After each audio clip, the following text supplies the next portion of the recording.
In this video, I will show you how to attach an SLA to an account in Zoho Desk. First, log into your Zoho Desk account.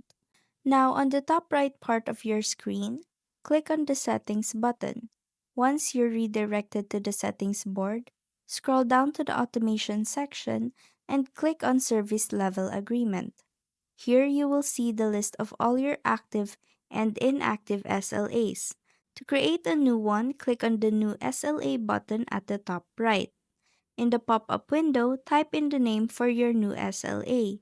Make sure that under the Apply When section, you select Ticket Created so that the SLA applies whenever a new ticket is made.